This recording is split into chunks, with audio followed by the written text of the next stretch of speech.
গণেশ পুজো, তাই কিন্তু আজকে খুব তাড়াতাড়ি বেরিয়ে গেছি ঘুরতে। আর আজকে কিন্তু অনেক ঠাকুর দর্শন করব। আর আমাদের মধ্যমগ্রামে কিন্তু 3-4 জায়গায় বেশ বড় করে গণেশ পুজো করা হয়। তাই আমি প্রথমেই চলে এসেছি মধ্যমগ্রাম কালীবাড়ি মন্দিরে। এত সুন্দর করে সাজিয়েছিল, তাই আগে প্রথমেই মধ্যমগ্রাম কালীবাড়ির মন্দিরটা দর্শন করলাম।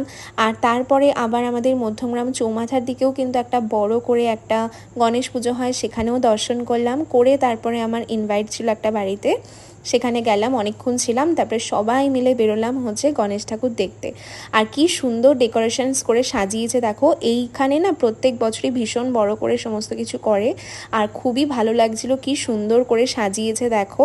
আর আজকে মানে বেরিয়েছি, আর তারপরেই এত বৃষ্টি কি বলবো। তাও বৃষ্টির মধ্যেও কিন্তু আমরা সবাই ঘুরে ঘুরে ঠাকুর দেখেছি।